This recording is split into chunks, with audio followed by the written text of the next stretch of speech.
जी आदाबर्ज, मुझे आतिफ तौकीर कहते हैं। आपसे वादा किया था मैंने आज सुबह कि आपसे गुफ्तगू होगी और हम बैठेंगे। मैंने काफ़ी दिन से ये तहैया किया हुआ है कि आपको मुसलसल तंग करते रहा करूँ। जहाँ जहाँ मुझे वक्त मिलता जाए आपसे मुलाकात होती रहे और इस तरह से हम एक ख़ास इल्मी अंदाज से मुख्तलिफ मौज़ूआत पर, जिन पर मीडिया को बात करना चाहिए लेकिन बदकिस्मती से हमारे यहाँ मीडिया वो बात करता हुआ दिखाई नहीं देता, और इसी वजह से ज़रूरत भी है कि हम मुश्किल मौज़ूआत पर गुफ्तगू करें। और ख़ास तौर पर अब चूँकि इंतखाबात भी करीब हैं तो हमें ज़हनी तौर पर, फ़िक्री तौर पर तैयार भी होना चाहिए कि ताकि हम दुरुस्त फ़ैसले करने के लायक भी हों। और मेरी ख्वाहिश यही है कि आपसे इस अंदाज से गुफ्तगू होती रहे और साथ ही साथ ये कोशिश भी है कि ये सिलसिला किसी हद तक चलता रहे, क्योंकि उमूमन बदकिस्मती से वक्त मिलना मुश्किल होता है और इसी वजह से फिर इस तरह की बैठक हो नहीं पाती। और दूसरी तरफ यहाँ तो चूँकि हमने मुतबादिल का सिलसिला शुरू किया और आगे देखेंगे आपके मुख्तलिफ अफराद और भी मुतबादिल के प्लेटफॉर्म से आप तक पहुँचा करेंगे, लेकिन अब बदकिस्मती से ये काम मकामी मीडिया का था कि वो लोगों को एजुकेट करे और साथ ही साथ रियासत का भी कि वो लोगों को मयारी तालीम दे ताकि वो सोचने लायक हों। मैंने आज सुबह अपने पेज पर इस बाबत एक पोस्ट लिखी थी जिसमें मैंने आपसे कहा था कि आज हम गुफ्तगू करेंगे जमहूरियत क्या है और जमहूरियत ही क्यों।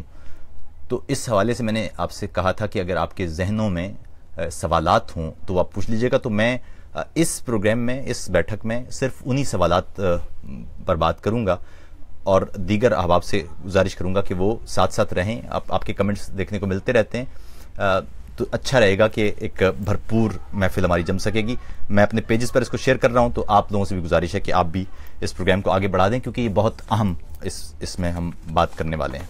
और ख़ास तौर पर इसलिए भी कि ये इस वक्त जो पाकिस्तान में सियासी हालात हैं उनमें इस तरह की आराम से, सुकून के साथ, दलील के साथ गुफ्तगू की ज़रूरत है ताकि हम बेहतर फैसले कर सकें और माहौल को अच्छे अंदाज से देख सकें। क्योंकि पाकिस्तान में मीडिया ने जो एटमॉस्फेयर बनाया हुआ है, माहौल बनाया हुआ है, वो आपके सामने है। और इस हवाले से मुतबादिल पर मेरी जो आज की तहरीर थी वो भी आप ज़रूर पढ़िएगा। साथ ही साथ चूँकि इस प्रोग्राम में मैं बहुत ज़्यादा पेचीदा गुफ्तगू नहीं करना चाहता, मैं चाहता हूँ कि आम फहम अंदाज से गुफ्तगू हो। कई अफराद ने सवाल किया था कि सोशलिज़म क्या है और कम्युनिज़म क्या है, तो उस पर मैं हल्की फुल्के अंदाज से बात कर लूँगा, लेकिन तफसीली अंदाज से या तो आप कुतुब का मुतालिया कीजिए या फिर इसी पेज पर मैंने कुछ देर पहले हमारे एडमिन्स ने डॉक्टर तैमूर रहमान का एक वीलॉग शेयर किया है, वो भी आपको खासी मालूमात देने के लायक होगा, क्योंकि उसमें सोशलिज्म और कम्युनिज्म को थोड़ा सा तफसील से देखा गया। इसके अलावा मुतबादिल पर बहुत जो हमारी वेबसाइट है उस पर काफ़ी सारी ऐसी तहरीरें मौजूद हैं जो निज़ाम के हवाले से हैं। गुफ्तगू ये है कि जमहूरियत क्यों, और इस सिलसिले में हमारे यहाँ इसे बदकिस्मती कहिए या लाइल्मी कहिए कि काफ़ी सारे अबहाम हैं, काफ़ी सारी गलत फहमियाँ हैं। तो इनको ज़रूरी है कि उन गलत फहमियों को एड्रेस किया जाए।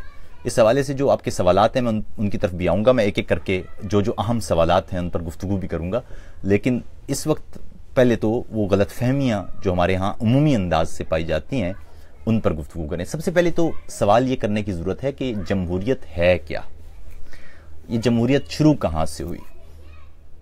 इंसान को दुनिया पर आए हुए अब लाखों साल के करीब हो चुके हैं। होमो सैपियंस की तारीख भी अब जो हमें मालूम है वो शायद 1 लाख साल से भी ज़ायद की है।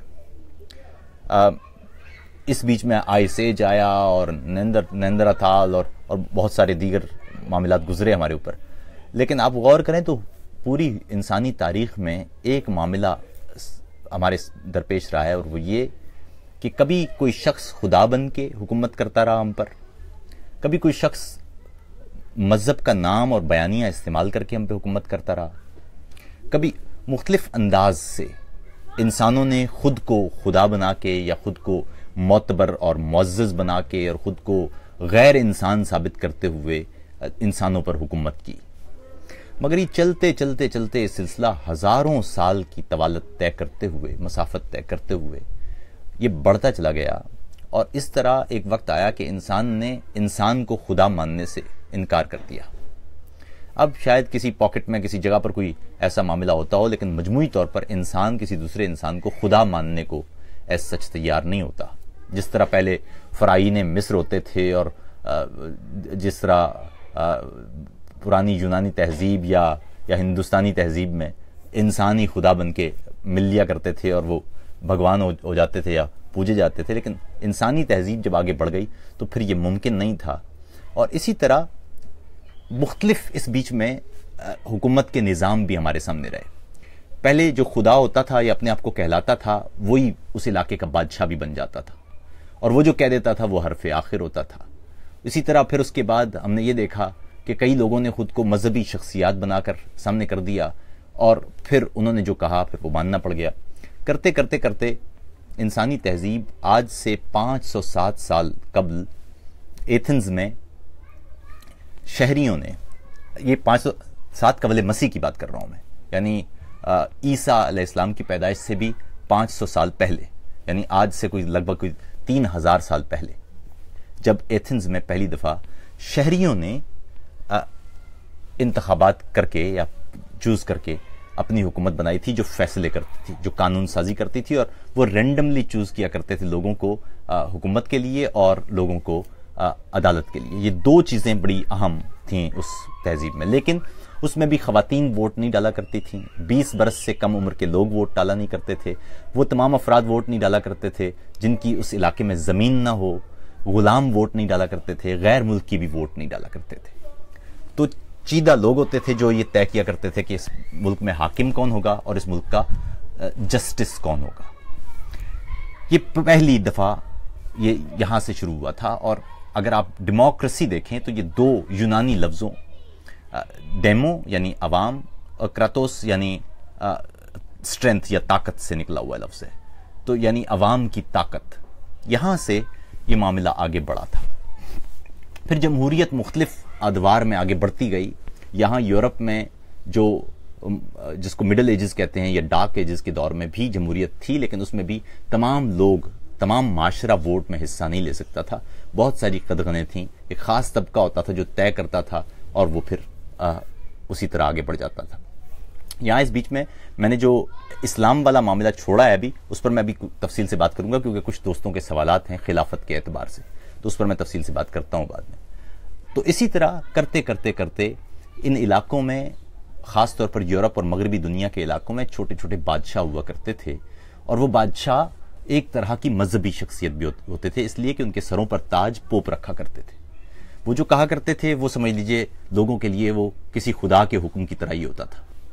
मगर करते करते यहाँ पर लोगों में जो एक शऊर पैदा हुआ कि इस इलाके पर एक शख्स की हुकूमत है, वो जो शख्स फैसला करता है वो हमें बर्दाश्त करना पड़ता है, वो हमें कबूल करना पड़ता है, हम उस फैसले को चैलेंज नहीं कर सकते। जो शख्स बोलता है उसे मार दिया जाता है।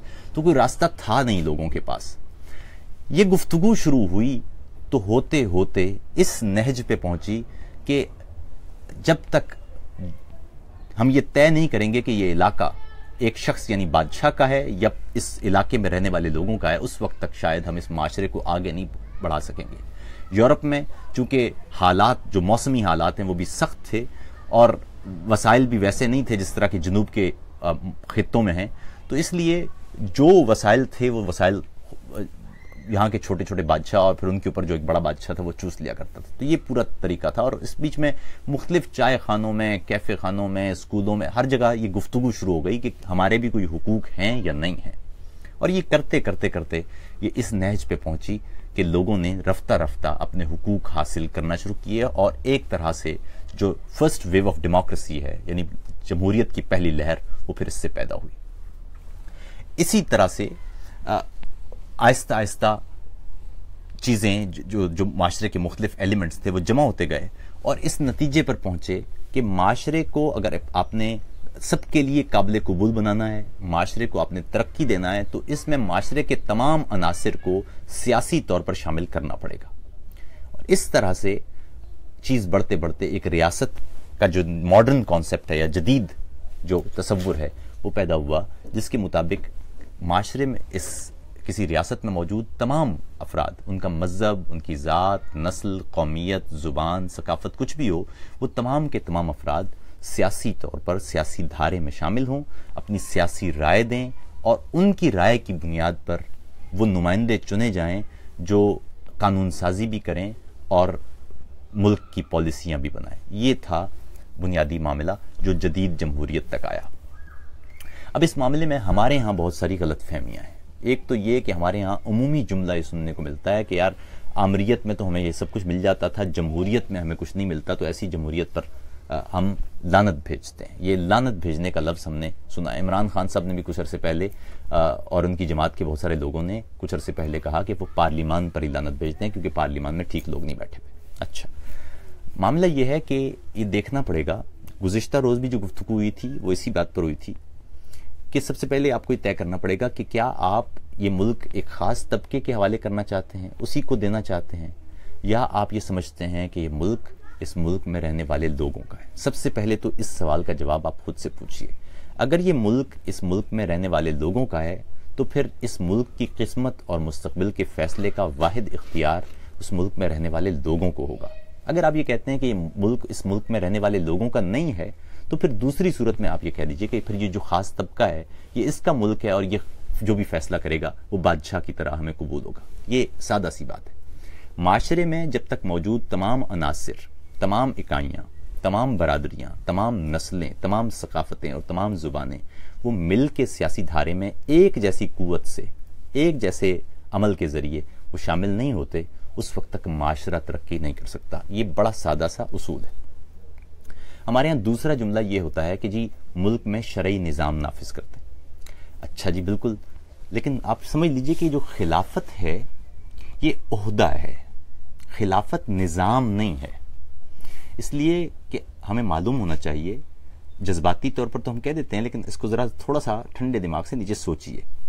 वो ये कि जो पहले खलीफा थे, खलीफतुल मुस्लिमीन पहले हज़रत अबू बकर सिद्दीक़ रज़ियल्लाहु ताला अन्हु, वो पैगंबर जब बीमार थे तो उस वक्त इमामत की बुनियाद पर उन्हें खिलाफत मिल गई। जो दूसरे खलीफा थे वो पहले खलीफा ने चूज़ किए थे। जो तीसरे खलीफा थे वो अशराए मुबशरा की मुशावरत से बने थे। जो चौथे खलीफा थे उस पर लड़ाई हो गई थी। एक तरफ जो अमीर माविया थे उन्होंने खिलाफत का दावा कर दिया था और इस तरफ हज़रत अली करमुल्लाह वजह थे। तो चौथे खलीफा तक आके ये बात इस तरह हो गई थी।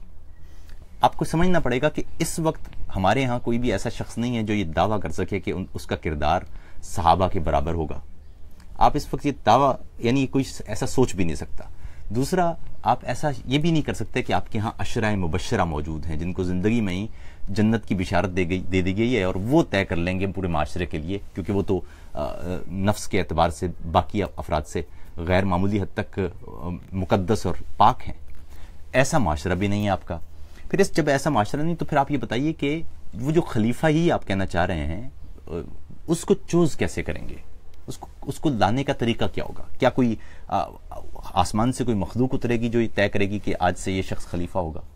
इस हवाले से भी कुछ दोस्तों की गलतफहमी ये है कि कुछ चंद लोग जो अच्छे पढ़े लिखे लोग हैं वो तय कर लें। अच्छा, तो लेकिन मसला ये कि वो जो चंद पढ़े लिखे लोग हैं वो कौन तय करेगा? वो खुद ही आ जाएं, खुद ही सामने आ जाएं और कहें जी कि हम पढ़े लिखे लोग हैं, हम बहुत सादिक और अमीन लोग हैं, नाउज़ुबिल्लाह, क्योंकि ये वाली जो खुसूसियत है ये सिर्फ पैगंबर को ज़ेब देती है। लेकिन चलिए, वो कोई ऐसा शख्स कैसे होगा, उसको चूज़ कैसे करेंगे, उसे कैसे ढूंढा जाएगा? ये समझने की हमारे माशरे में अब तक ज़रूरत समझी नहीं गई है। खिलाफत हो जानी चाहिए और शरई निज़ाम नाफिज हो जाना चाहिए, अच्छी बात है, लेकिन वो नाफिज करेगा कौन, कैसे करेंगे, वो शख्स कैसे ढूंढेंगे, खलीफा कौन चूज़ करेगा, कौन से लोग होंगे जिनको आप ये हक देंगे कि वो तय करें, कौन से लोग होंगे जिनको आप, और वो लोग किस प्रोसेस से आप चूज़ करेंगे? यानी आप चाह रहे हैं कि पाकिस्तान में खलीफा हो, अच्छी बात है, कैसे लाएंगे आप? कोई जर्नैल आ जाएगा, कहेगा जी आज से मैं खलीफा हूँ, ज़ियाउल हक ने जैसे कोशिश की थी, तो कैसे करेंगे आप? तो ये सवाल आप खुद से पूछिए, इसका जवाब आपको खुद ही मिल जाएगा। जमहूरियत एक निज़ाम हुकूमत है। जो खिलाफत है उसमें तरीक़ाकार नहीं दिया गया है, वो एक ओहदे का नाम है। ओहदे को आप तरीकाकार से मिक्स कर देंगे तो जज्बाती नारा तो बड़ा अच्छा बन जाएगा, लेकिन होगा कुछ नहीं। अमीरुल मोमिनीन बनाने का तरीका क्या होगा, ये अब आप खुद से पूछिएगा तो शायद आपको जवाब मिल जाए। तो इसलिए ये पाकिस्तान में आपने नारा अक्सर सुना होगा जी कि पाकिस्तान में तो शरई निज़ाम, तो शरई निज़ाम का भी तरीकाकार यही है कि वो शरई निज़ाम भी किस बुनियाद पर नाफिज होगा।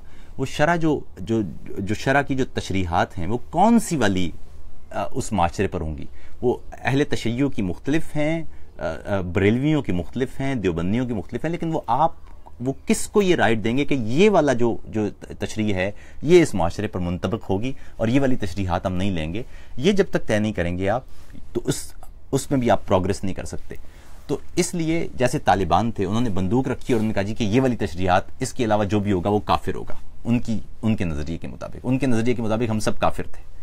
उन्होंने जाके दरगाहों पर, खानकाहों पर भी हमले कर दिए, उन्होंने मस्जिदों पर भी बमबारी की, उन्होंने इमाम बारगाहों को भी उड़ाया, उन्होंने गिरजाघर भी बर्बाद किए, उन्होंने हिंदुओं के मंदिर भी उड़ा दिए, उन्होंने तो बिला तखसीस सब पर हमले किए। तो सवाल ये है कि फिर तशरीह आप कौन सी लेंगे, और वो तशरीह जो भी लेंगे वो किस प्रोसेस के तहत, किस निज़ाम के तहत लेंगे। कैसे मालूम होगा कि ये वाली तशरीह इस इलाके के लिए दुरुस्त है। यानी ईरान में आप जाइए तो असनाउल अशरी जो शियत है उस पर अगर वो वोटिंग कराएंगे तो ज़ाहिर है वो उस इलाके में शिया एक वास्ट मेजॉरिटी से ज़्यादा हैं, वास्ट मेजॉरिटी में है, तो उनकी तो बात समझ में आती है। सऊदी अरब में जाएंगे तो उनके भी जो एक ख़ास मेजॉरिटी है वो एक ख़ास नुक्ता निगाह की है, लेकिन हमारे यहाँ तो ऐसा नहीं है। हमारे यहाँ तो मुख्तलिफ मसालिक मौजूद हैं, सबका प्रोपोर्शन है, और हमने जब ये तय किया है तो हम ये तय ही नहीं कर सकते कि इस वाले मसलक को हम उसकी तशरीहात को दुरुस्त मानेंगे और बाकियों को हम रद्द कर देंगे। ये सवाल हमें खुद से करने की ज़रूरत है। तो ये नारेबाजी के एतबार से ठीक है, लेकिन हकीकी मानों में जब तक आप इसे देखेंगे नहीं और तरीक़ाकार को नहीं वज़ा करेंगे, उस वक्त तक ये मामला होगा नहीं।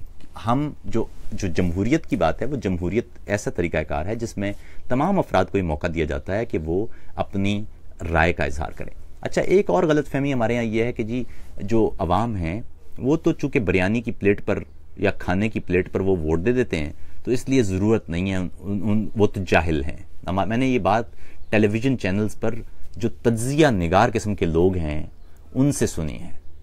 यानी कहने का मतलब ये है कि इस मुल्क में रहने वाले लोग वो अपने बारे में ठीक फैसला नहीं कर सकते, इसलिए आसमान से कोई मखलूक मंगवाई जाए और बकौल नवाज शरीफ साहब के खलाई मखलूक बुलाई जाए। तो अगर ऐसा करना है तो आप खुद ही पूछ लीजिए कि भाई फिर अवाम तो चले जाते हैं कहीं, अवाम का जो लेना देना कुछ नहीं है। अवाम अगर अपने मुस्तकबिल का फैसला कर रहे हैं, वो फैसला अगर दुरुस्त नहीं होगा तो ये 5 साल के बाद उन्हें फिर फैसले का मौका मिलेगा, वो एहतसाब कर सकेंगे। 2002 में मुशर्रफ के दौर में चौधरियों की हुकूमत आई थी। चौधरियों की हुकूमत के बाद जो 5 साल चलती रही, 5 साल के बाद अवाम से पूछा गया तो उसका जवाब अवाम ने दे दिया और चौधरियों वाली हुकूमत को जो काफ लीग थी उसका पाकिस्तान से सफाया हो गया। उसके बाद 2008 में पीपल्स पार्टी आई थी, 5 साल उसने पूरे किए। 5 साल के बाद अवाम ने ये देखा कि वो जो हम एक्सपेक्ट कर रहे थे वैसा नहीं हुआ। अवाम ने पीपल्स पार्टी को पूरे मुल्क से ख़त्म कर दिया, एक तरह की महदूद सी पार्टी बना के रख दिया। 2013 के इंतखाबात में नवाज शरीफ साहब को वोट मिले और उसके बाद अब नए इंतखाबात हो रहे हैं। ये इंतखाबात चलते रहेंगे, अवाम बार बार तय करेंगे, तो उसी से मालूम होगा कि मुल्क आगे बढ़ना है। इस हवाले से जो एक और गलत फहमी है वो ये है कि चूंकि जो सियासतदान हैं ये मुल्क बर्बाद कर देते हैं, लूट लेते हैं, करप्शन करते हैं, इसलिए गैर जमहूरी कुव्वतों खुसूसन जो मिलिट्री इस्टेब्लिशमेंट है या अस्करी अशराफिया है उसे ये हक हासिल हो जाता है या रास्ता मिल जाता है कि वो मुल्क के इक़्तिदार पर कब्जा कर ले या सियासी जो मुदाखलत है, सियासी शोबे में मुदाखलत है वो करने लगे। ये बिल्कुल ही गैर मंतकी बात है, इसलिए कि मुल्क के तमाम इदारे चूंकि दस्तूर के तहत निकलते हैं, इसलिए दस्तूर को तोड़ के कोई भी इदारा वो एक ग्रोह तो बन सकता है लेकिन वो इदारा ही नहीं रहता। मज़े की बात यह कि पाकिस्तान के दस्तूर में फ़ौज के हर अहलकार को, ख़ासतौर पर ऑफिसर को, एक कसम खाना पड़ती है और उसमें वो खुदा को हाजिर नाजिर जान के ये कसम उठाता है, ये हलफ उठाता है कि वो इस मुल्क के दस्तूर का, इस मुल्क का वो मुहाफिज रहेगा और वो किसी भी सूरत सियासत में मुदाखलत नहीं करेगा। तो एक कसम उठाई हुई एक शख्स ने अगर वो मुदाखलत करता है तो उसने तो अपनी कसम ही तोड़ दी। अब वो दूध से भी नहा के आ जाएगा तो वो उसने अपनी कसम चूंकि तोड़ दी है तो वो शायद उसे आप मुकद्दस ना समझ लें। मुझे याद है 99 में जब मुशर्रफ आए थे, हमारे बहुत सारे दोस्त थे जिनको बड़ी खुशी थी कि जी अच्छा हो गया, जमहूरियत से जान छूटी, अब आमरीत आ गई है। कई लोग होते हैं ऐसे। तो उस वक्त हमारे एक दोस्त कहने लगे कि आतिफ भाई ये तो बड़े अच्छे आदमी हैं।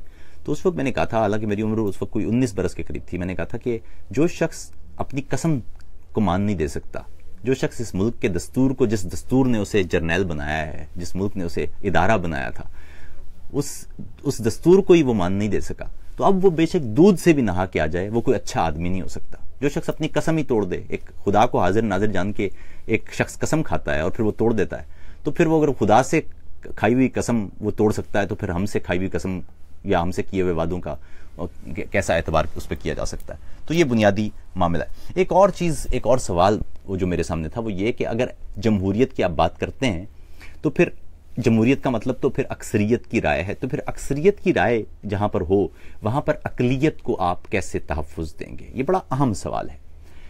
मसला ये है कि अकलियतों को दुनिया भर में दस्तूर के जरिए तहफ़्फ़ुज़ दिया जाता है।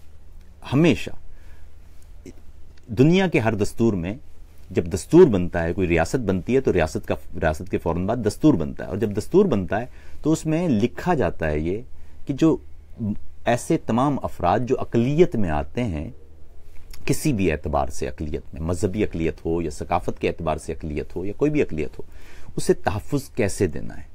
दुनिया के तमाम दस्तूरों में यही लिखा हुआ है कि ऐसे तमाम मज़ाहिब जो अक्सरियती मज़ाहिब नहीं हैं उन्हें पूरी गारंटी दी जाएगी कि वो अपनी आज़ादी के साथ अपने मज़हब पर कार फरमा रहे हैं। फॉर एग्जाम्पल यूरोप में, और या इस वक्त मैं अगर जर्मनी में बैठा हूं तो जर्मनी की बात कर लें।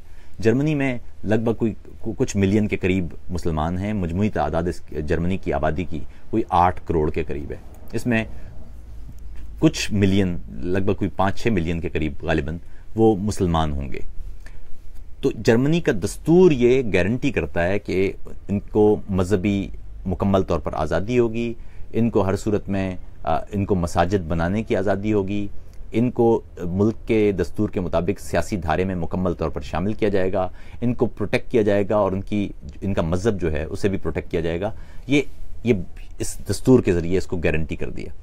अगर दस्तूर के ज़रिए गारंटी नहीं करेंगे तो अक्सरियत की राय के ज़रिए तो फिर ज़ाहिर है आप अक़लियतों को तहफ़्फ़ुज़ नहीं दे सकते। इसलिए जमहूरियत का मतलब सिर्फ अक्सरियत की राय ही नहीं है, बल्कि अक्सरियत का एक उसूल भी है, और वो उसूल दस्तूर की सूरत में आपके सामने होता है, उसे आप तब्दील नहीं कर सकते। और उसकी तब्दीली के लिए भी फिर आपको एक वास्ट मेजॉरिटी इसलिए रखी गई है कि कानून आप सादा अक्सरियत से बना सकते हैं, तब्दील कर सकते हैं, लेकिन दस्तूर में तब्दीली के लिए आपको 2/3 अक्सरियत दरकार होगी। तो ये अहम बात थी। अच्छा, इस हवाले से जहां तक ताल्लुक है सोशलिज्म का, तो सोशलिज्म और कम्युनिज्म वो निज़ाम हुकूमत नहीं है, वो निज़ाम मईशत है। हुकूमत तो चल रही होगी सियासी तौर पर, लेकिन जो निज़ाम सियासत के साथ साथ निज़ाम मालियात भी चाहिए होता है। यानी इस मुल्क में मालियात का कौन सा निज़ाम होगा, इस हवाले से भी हमारे यहाँ फ़ौरन कहा जाता है कि जी इस्लामी निज़ाम नाफिज कर दिया जाए। और ऐसे किसी भी शख्स से अगर पूछा जाए कि अच्छा तो फिर इस्लामी निज़ाम मालियात का किस तरह नाफिज किया जाएगा, कैसे होगा वो? ज़कात अच्छी बात है, ज़कात तो आप उसको टैक्स की सूरत में हम वैसे भी देते हैं तो हम वैसे दे देंगे 2.5% के करीब, जिस तरह हमारे यहाँ कहा जाता है। 2.5% ज़कात के साथ आप ये बताइए कि आप रियासत कैसे चलाएंगे? रियासत चलाने के लिए जो आपको टैक्सेस चाहिए, आपको इजाफी टैक्सेस तो फिर भी लगाना पड़ेंगे। मुख्तलिफ माशरतों में मुख्तलिफ तरीका हाय कार होते हैं, अपनी अपनी ज़मीनी सूरत हाल के मुताबिक, अपने अपने अखराजात के मुताबिक। वो जब तक आप उन ज़मीनी सूरत हाल, उस पूरी ज़मीनी सूरत हाल को देखेंगे नहीं, उस वक्त तक आप ये तय नहीं कर सकते कि आपको कितने टैक्स की ज़रूरत है। अमेरिका में फॉर एग्जाम्पल करीब 5% का टैक्स लगता है आप जब चीज़ें खरीदते हैं। जर्मनी और यूरोप में, जर्मनी में ख़ासतौर पर करीब 20% है वो टैक्स। तो इसलिए मुख्तलिफ इलाकों में अपने अपने तौर पर हैं टैक्सेस। जहाँ तक ताल्लुक है सोशलिज्म का, तो सोशलिज्म में, कम्युनिज्म में तो जो पैदावार का जो उसूल है वो ये है कि इस्तेहसाल ना हो, तो इसलिए जो पैदावार की जो पैदावार है या पैदावार का यूनिट है वो उसको मसावी तकसीम करना होता है, और उसके लिए ज़ाहिर है वो एक सारी ताकत रियासत के पास आ जाती है, जिस तरह सोवियत यूनियन में हमने देखा था। और वो आखिर में हमने देखा कि जो सोवियत यूनियन की खुद रियासत थी, वो रियासत खुद स्टेट कैपिटलिस्ट में तब्दील हो गई थी, सारा सरमाया और सारी ताकत उसके पास आ गई थी। तो प्रैक्टिकलिटी के बड़े मसाइल थे कम्युनिज्म के। लेकिन दूसरी तरफ जो सरमायादारी निज़ाम है वो आपके सामने है, उसकी बर्बादियां भी आपके सामने हैं, उसकी वजह से जो इस्तेहसाल होता है वो भी आपके सामने है। और अमेरिका आपकी मिसाल है, जहां पर लोगों के पास मेडिकल की फैसिलिटी ओबामा केयर से पहले नहीं थी। बहुत सारे मसाइल हैं वहाँ पर। अगर किसी शख्स, कोई बड़े बड़े प्रोफेसर, उनका एक्सीडेंट हो गया और उसके साथ ही उनकी पूरी जो कमाई थी वो खर्च हो गई, घर बिक गए। तो ये एक वो भी निज़ाम है। और अब तो जो अमेरिका में भी प्योर कैपिटलिज्म नहीं है, वहाँ पर भी बहुत सारी चीज़ें सोशलिज्म वाली आ गई हैं। सोशलिज्म का मतलब ये है कि जो भी पैदावार का जो यूनिट्स हों वो कम्युनिटी उनको लीड करे, कम्युनिटी उनको कंट्रोल करे। इसलिए जैसे मिसाल के तौर पर यूरोप में जो टैक्सों का निज़ाम है, अगर आप बिजनेसमैन हैं तो आपको अपने तमाम एम्प्लॉयज़ की हेल्थ इंश्योरेंस आपको उसमें कंट्रीब्यूट करना पड़ेगा, उनकी पेंशन में कंट्रीब्यूट करना पड़ेगा, उनके बच्चों के लिए जो तालीम है उसमें कंट्रीब्यूट करना पड़ेगा, रियासत को आपको भारी टैक्स देना पड़ेंगे। यहाँ पर गालिबन जर्मनी में अगर आप 10 लाख अगर साल का कमाएं तो उसमें से जो आपका टैक्स है, यानी 1 मिलियन पर टैक्स 60% के करीब चला जाता है। यानी 60% का मतलब होगा 10 लाख में 6 लाख गवर्नमेंट के होंगे, 4 लाख आपके होंगे। तो इस तरह से आप खुद सोचिए कि टैक्स बढ़ जाते हैं। और ये सोशलिज्म का जो तरीका है, गो के सोशलिज्म की भी मुख्तलिफ किस्में हैं, ये सिर्फ एक किस्म है, बेशुमार किस्में हैं। मुख्तलिफ इलाकों में मुख्तलिफ तरीके से सोशलिज्म को भी किया जाता है। इसके लिए मैंने इसलिए अर्ज किया कि मुतबादिल पर जो तैमूर का एक वीलॉग है उसको देखिएगा तो आपको और ज़्यादा क्लियर हो जाएंगी, वरना अभी हम बात करेंगे तो वो बहुत तवील होती चली जाएगी। अच्छा, अब मैं आखिर में जो कुछ सवालात थे उन सवालात की तरफ जाता हूँ और देखने की कोशिश करता हूँ कि जिन सवालात के मैंने जवाब नहीं दिए इस गुफ्तगू में, या जिन सवालात को हम एड्रेस नहीं कर सके, उन सवालात की हालत क्या है। और मैं कोशिश करूँगा कि आइंदा भी जब आपसे मुलाकात हुआ करे तो उससे पहले ही सुबह के वक्त मैं पोस्ट के ज़रिए आपको मुत्तला कर दूंगा कि आज शाम को हम बैठेंगे और आप उस बाबत जो अहम सवालात हों उस मौजू से मुताल्लिक वो आप बता दें, ताकि उन पर फिर तफसीली गुफ्तगू हो जाए, क्योंकि इस तरह से गालिबन खासी आसानी रहती है। एक दोस्त ने पूछा इस्लामी निज़ाम के हवाले से अब क्या कहते हैं, तो मेरे ख्याल में उनको अब जवाब मिल गया होगा। और अगर उन्हें जवाब नहीं मिला तो वो फिर अलग से सवाल भी पूछ सकते हैं। मैं उनको बहुत सारा लिटरेचर भी दे दूंगा, यानी बहुत सारी कुतुब के हवाले भी दे दूंगा। हफ्सा अमीन कहती है सोशलिज्म क्या है, तो मैंने अर्ज़ किया कि सोशलिज्म का तरीका यह है कि जो पैदावार है उस पर कम्युनिटी का कंट्रोल हो, आवाम का कंट्रोल हो, और रियासत उसमें टैक्सों के ज़रिए, जो अमीर है उस पर ज़्यादा टैक्स के ज़रिए और आमदन के एतबार से टैक्स लगाते हुए वो किसी एक को सरमाए का पूरा अंबार नहीं लगाने देती, बल्कि उसके पास से जो सरमाया है वो नीचे लाके और जो गरीब लोग हैं उनके अंदर रखा जाता है, ताकि उनको मजमूई तौर पर उनका मयार ज़िंदगी वो बेहतर रहे। ख़ास तौर पर जो लोग जॉबलेस होते हैं, तो ये रियासत की जिम्मेदारी है कि उन ऐसे वक्त में जब तक उनके पास जॉब नहीं है उनका माशी तहफ़्फ़ुज़ किया जाए। इससे फ़र्क और फ़ायदा ये होता है कि माशरे में क्राइम यानी जराइम उनकी तादाद कम हो जाती है, क्योंकि अगर एक शख्स मजबूर कर दिया जाएगा जुर्म करने को तो ज़ाहिर है उसके पास फिर और कोई रास्ता नहीं होगा, वो फिर जुर्म की तरफ ही चला जाएगा। एक दोस्त फरमाते हैं कि क्या कम्युनिज्म का मतलब लादीनियत है। देखिए, दीन और लादीन होना ये फ़र्द का मामला है। कम्युनिज्म मईशत का निज़ाम है और उसमें जो मज़हब है उससे अलग रखा गया है। मिसाल के तौर पर ऐसे माशरे भी दिखाई दिए हैं जहाँ पर मसीहियत भी थी और कम्युनिज्म भी था। ऐसे माशरे भी थे जहाँ पर मसीहियत और तमाम मज़ाहिब को मुकम्मल तौर पर रद्द कर दिया गया, इर्रेलेवेंट या गैर ज़रूरी करार देते हुए उन्होंने सिर्फ फोकस निज़ाम पर रखा। तो मेरे ख्याल में ये मुख्तलिफ इलाकों में ये भी मुख्तलिफ रहा है। कम्युनिज्म एज सच खुद जो मज़हब है उससे उसका ताल्लुक नहीं है कोई। वो कम्युनिज्म एक कम्युनिज्म है, यानी इश्तराकियत है, जो मलकियत है पैदावार की उसके हुकूक की बात करता है वो। अच्छा, जो एक और दोस्त के जी वो कहते हैं जी कि काबिल एहतराम आतिफ सर, अमेरिका में वोटर्स की, अच्छा ये मोहम्मद हंजला है, अमेरिका में वोटर्स, जो पहला सवाल मैंने किया अभी आपके सामने रखा था वो सरफराज रजा साहब का था। मोहम्मद हंजला साहब कहते हैं कि अमेरिका में वोटर्स की शरह बताइए, और अगर उनकी शरह 50% है तो वहाँ की जमहूरियत को हम नाकाम कहेंगे या कामयाब कहेंगे। देखिए, पहली बात तो यह है कि जमहूरियत में चूंकि अक्सरियत की राय ली जाती है, याद रखिए कि जब दस्तूर बनाया जाएगा, जब भी किसी मुल्क का दस्तूर बनाया जाता है तो उस वक्त ये शर्त होती है अमूमन कि उस मुल्क में वाज़े अक्सरियत यानी 2/3 अक्सरियत वो फैसला करेगी तो दस्तूर बनेगा। अगर 2/3 से कम अक्सरियत होती है तो उसको दस्तूर बनाने वाली असेंबली नहीं करते। बाद में जब वो दस्तूर बन जाता है और वो जो इंतखाबात हैं वो रोज़मर्रा के उसमें आते हैं, इसलिए अगर 50% से कम भी लोग वोट डाल रहे हैं तो एक तरह से उनकी शमूलियत ना करना भी एक तरह से उनकी राय होती है कि ये जो चल रहा है, रिपब्लिकन पार्टी हो कि डेमोक्रेटिक पार्टी हो, हम ठीक है, we don't we are not with them or against them. तो ये भी एक राय की तरह है। गो के बेहतर जमहूरियत के लिए ज़रूरी है कि लोग सियासी तौर पर अपनी राय का इजहार करें और उस राय के इजहार के तौर पर वो वोट डालें और अपने मुल्क के मुस्तकबिल का फैसला करें। तो ये बेहतर जमहूरियत तो उसी सूरत में होगी, लेकिन अमेरिका में बहरहाल टर्न आउट खासा रहता है। ऐसा नहीं है कि 50% से कम हो, लेकिन अगर किस बाज़ सूरतों में वो कम भी हुआ है कभी कभी, तो उस सूरत में भी आपको मालूम होना चाहिए कि जो वाज़े अक्सरियत है अवाम की, वो बहरहाल जमहूरियत के ख़िलाफ़ नहीं है। अच्छा, उसके बाद एक दोस्त फरमाते हैं जी कि जमहूरियत इसलिए कि वो दूसरे निज़ामों की निस्बत आम तबके के लिए बेहतर और मुनासिब है, क्योंकि जमहूरियत में दरअसल आम अवामी तबके की उमंगों के मुताबिक इलाकाई सतह पर उनके हालात व मसाइल से वाकिफ़ लोगों को जिन्हें वो इस काबिल समझते सपोर्ट जी। इसीलिए जमहूरियत में भी लेयर्स होती हैं। विफाक में जमहूरियत, फिर रियासती सतह पर जमहूरियत, फिर ज़िले सतह पर जमहूरियत, शहरी सतह पर, फिर ज़िले सतह पर, और फिर नीचे काउंसलर के लेवल तक। इस तरह से फ़ायदा ये होता है कि जो अवाम के मसाइल हैं, वो छोटे से बड़े की तरफ जो मसाइल हैं उनको इसी तरह से एड्रेस किया जाता है। विफाक का काम गलियां साफ करना नहीं होता, या चीफ जस्टिस ऑफ पाकिस्तान का काम नाले की सफाई तो नहीं हो सकता, या चीफ ऑफ आर्मी स्टाफ का काम ये तो नहीं हो सकता कि जी इस इलाके में पानी का टैंकर आना चाहिए कि पानी की टंकी बननी चाहिए। ये तो उनका काम नहीं है, उनको दूसरे काम दिए जाते हैं, ये काम नीचे के होते हैं।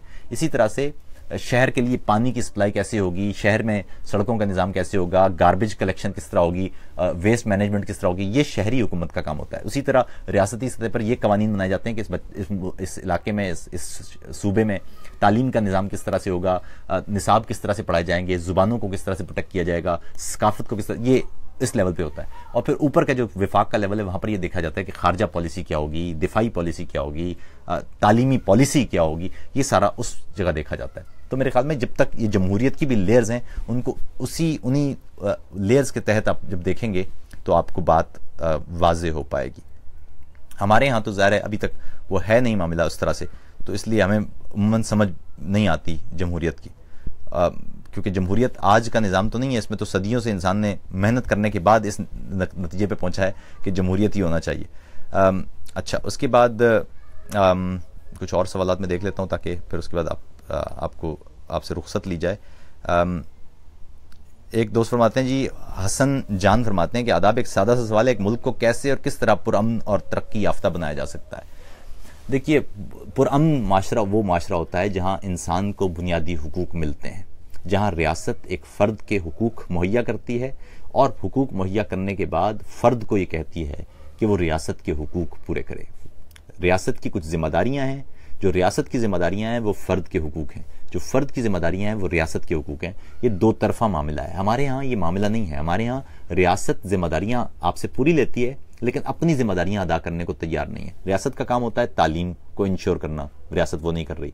रियासत का काम होता है सेहत को इंश्योर करना। अब सेहत की हालत यह है कि दुनिया में 3 ममालिक में पोलियो अब भी मौजूद है। दुनिया से पोलियो का जड़ से खात्मा हो गया, लेकिन दुनिया में पोलियो सिर्फ 3 ममालिक में मौजूद है। एक नाइजीरिया है जहां पर बोको हराम की इंसर्जेंसी या अस्करियत पसंदी जारी है, खासतौर पर शिमाली नाइजीरिया में, जहां पर बोर्नो रियासत और जो उसका खासतौर पर जो शहर है मेडुगोरी, वहाँ पर बोको हराम का बहुत अच्छा खासा असर रसूख है। और वहाँ पर ये चूँकि पोलियो के कतरे नहीं पिलाए जा सकते, तो वहाँ पर है। दूसरा अफगानिस्तान में है और तीसरा पाकिस्तान है।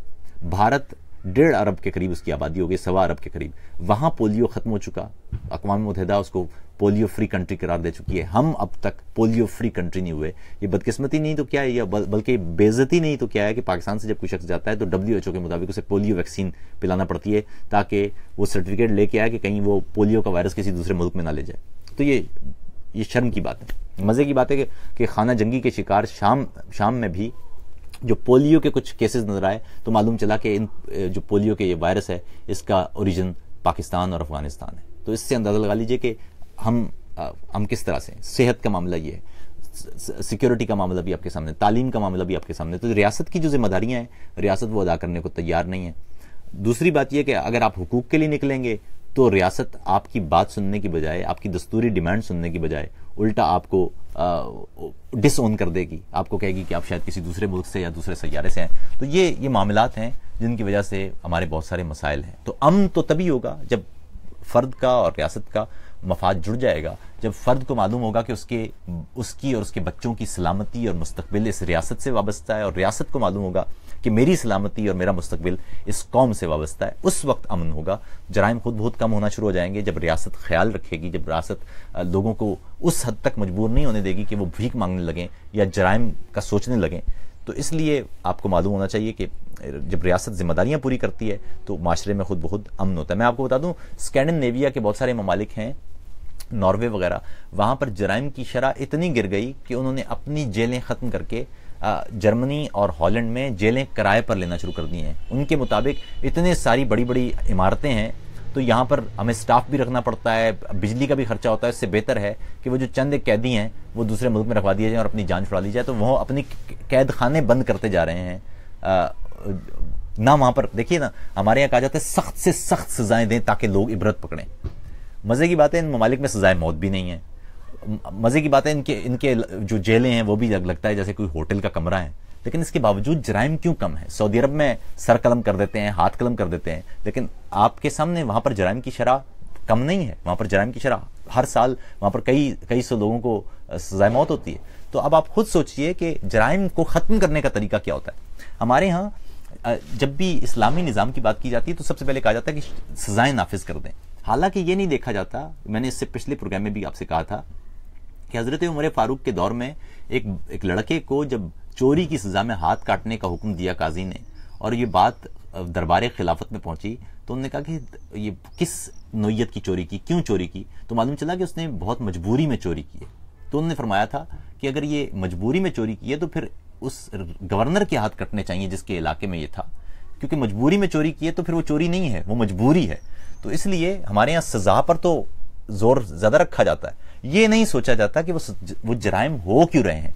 तो इसलिए जब तक जराइम का सद्देबाब नहीं करेंगे, याद रखिए मुजरिम से दुश्मनी नहीं होती, जुर्म से दुश्मनी होती है। मुजरिम से नफरत नहीं होती, जुर्म से नफरत होती है। और वो जुर्म से नफरत तब खत्म होगी जब आप जुर्म का सद्देबाब करेंगे। हमारे यहाँ मुजरिम को मारना शुरू कर देते हैं और कहते हैं कि मुजरिम खत्म कर दिया तो जुर्म खत्म हो जाएगा। मुजरिम के खत्म होने से जुर्म नहीं खत्म होता, जुर्म के असबाब खत्म करना पड़ते हैं। और माशरे में हमारे यहाँ जुर्म के असबाब मौजूद हैं। माशरे में शिद्दत पसंदी भी मौजूद है, माशरे में तालीमी ढांचा उखड़ा हुआ है, माशरे में सेहत का ढांचा उखड़ा हुआ है, पेंशन का कोई निज़ाम नहीं है, सोशल सिक्योरिटी नहीं है, सेहत का कोई निज़ाम बाकायदा तौर पर नहीं है, गरीब को इंसाफ नहीं मिलता। ऐसे माशरे में आप ये कैसे सोच सकते हैं कि अमन होगा?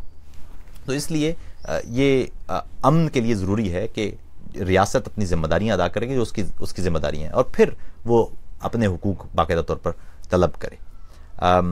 हफ्जा अमीन की मैंने बात आप तक पहुंचा दी। आतिफ इलियास साहब फरमाते हैं कि इंसान को अपनी इनफरादी और इज्तिमाई ज़िंदगी को मुनज़्ज़म करने के लिए किसी ज़ाब्ते या निज़ाम की ज़रूरत होती है जो किसी अकीदे या नज़रिए से अक्स किया जा।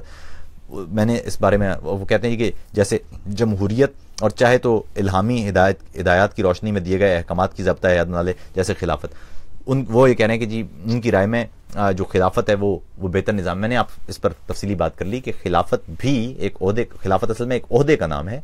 उस ओहदे तक लाने के लिए जो ज़ाब्ता कार होगा वो आपको खुद तय करना होगा कि आया हम जमहूरियत के तरीके से अवाम से वोट लेके ये आगे करेंगे, या शहर के मौलवियों को बिठा देंगे वो तय कर लेंगे, या जर्नैल तय कर लेंगे, या अदलिया तय कर लेंगे। कोई तय तो करेगा कि कौन होगा खलीफा।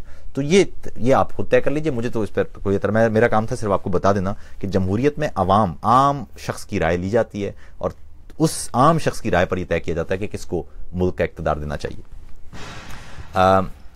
एक हमारे वक्कास अहमद साहब फरमाते हैं कि जमहूरियत में बाकी इदारों और फौज के इख्तियारात का कंपैरिजन। देखिए, जमहूरियत में अवाम, मैंने अर्ज किया था, अवाम का मुल्क है, तो अवाम ये तय करेंगे कि किसके पास इसका इख्तियार जाना चाहिए। जो जर्नैल हैं या जो फौजी है, या उनकी जिम्मेदारियां तय हैं दस्तूर में।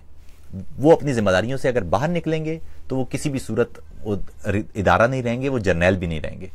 और मैं इस पर तफसीली बात कर चुका हूं कि उनको इसीलिए हर फौजी अफसर को हलफ उठाना पड़ता है, जिसके तहत वो ये खुद खुदा को हाजिर नाजिर जान के कहता है कि जी मैं सियासत में मुदाखलत नहीं करूंगा। ये खुसूसी तौर पर ये जैसे पार्लियामान के मेंबरान का होता है, वजीर आजम का होता है, चीफ जस्टिस का होता है, जस्टिस का होता है, तमाम लोगों की जो हलफ है, उस तरह फौजी का भी हलफ है। आम शहरी पाकिस्तान में हलफ नहीं उठाता। हम जो हलफ उठाते हैं वो शनाख्ती कार्ड बनाते हुए वो हल्फिया बयान होता है खत्म नबूवत से मुताल्लिक, लेकिन जो आम अफराद हैं उनके ऊपर इस तरह का हलफ नहीं है पाकिस्तानी शहरी होने के एतबार से। फौज के तमाम अफसरान पर ये काकूल अकेडमी से निकलते हुए ये कसम खाना पड़ती है, वरना बंदूक ऑफिशियल उनके हवाले नहीं की जाती। तो ये आपको मालूम होना चाहिए।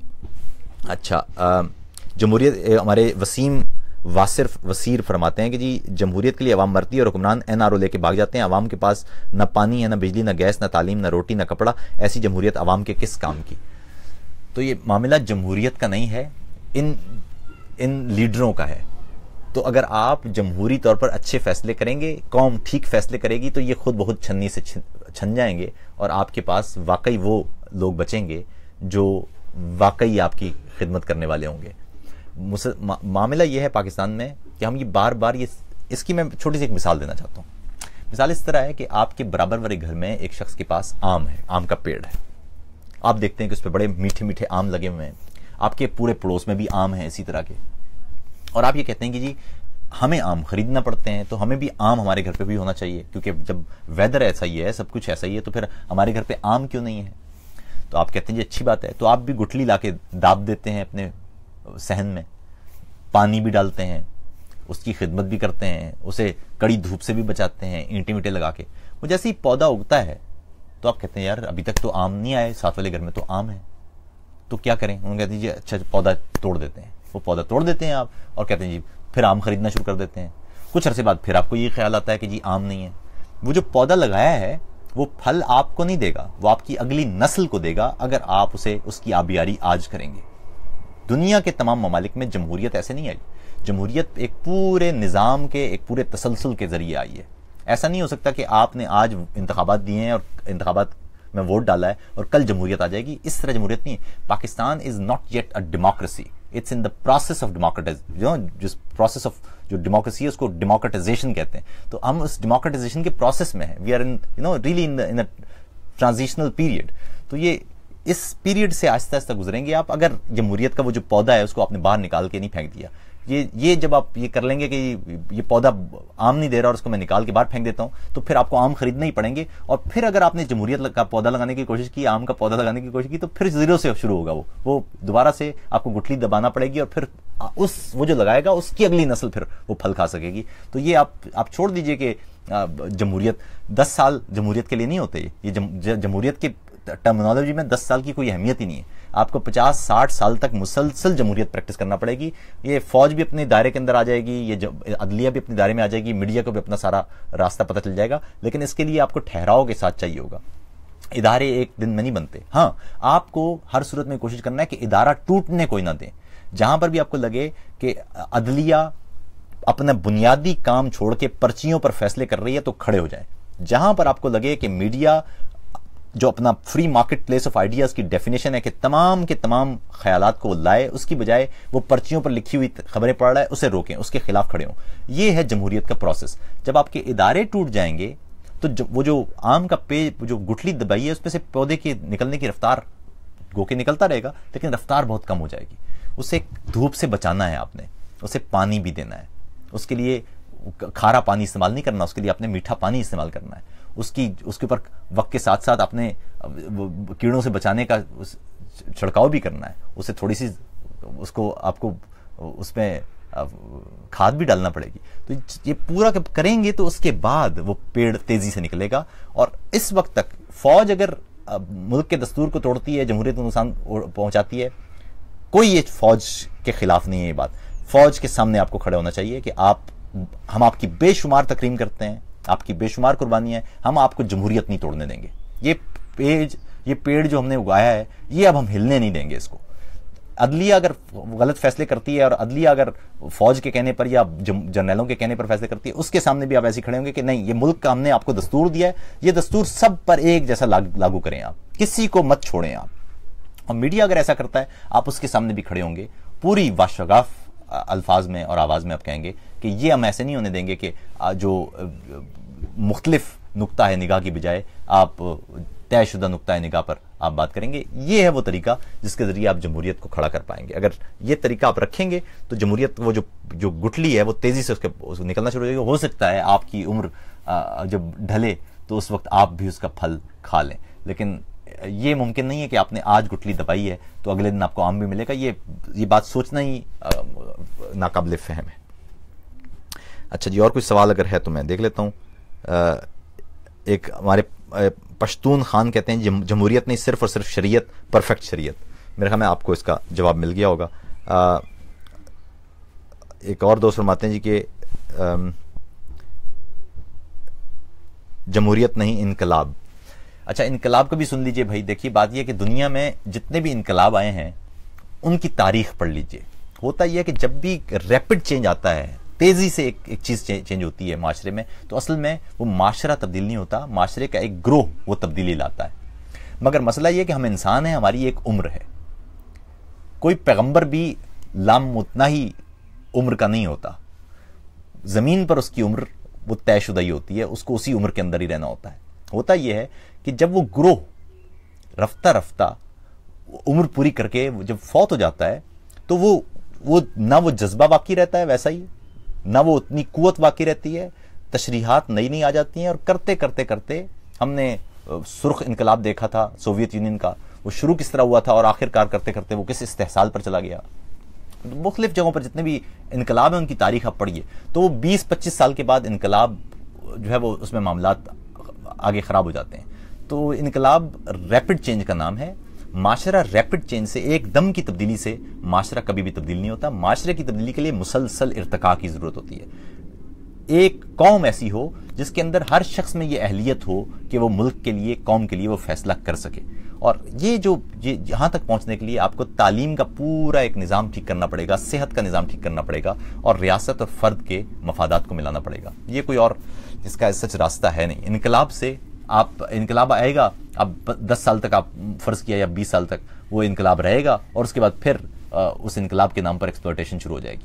आपने बगल में ईरान की मिसाल भी आपके सामने है। तो इनकलाब की कहानी वो 10-12 साल 20 साल तक होती है, उसके बाद फिर आगे जाके उसमें वही एक्सप्लॉयटेशन शुरू हो जाती है। अच्छा, एक और मैं आखिर में दरखास्त, गुज़िश्ता रोज़ मैंने दरखास्त की थी अपने प्रोग्राम में पीटीएम वालों से कि वो अपने जो जलसा है, इज्तिमा है कराची में, उसकी तारीख तब्दील करें। तो मुझे मालूम चला कि वो 12 मई की बजाय वो 13 मई को कर रहे हैं। मैं उनका शुक्रिया भी अदा करता हूँ कि हमारी बात भी गालिबन उन्होंने सुनी, और बाकी भी बहुत सारे दोस्तों ने उनसे ये दरखास्त की थी। तो मेरे ख्याल में ये बहुत खुशाइन बात है। तो अब पीटीआई और एएनपी तो जलसा करेंगे कराची में 12 मई को, लेकिन जो पश्तून तहफ़्फ़ुज़ मूवमेंट का जलसा है वो 13 को होगा।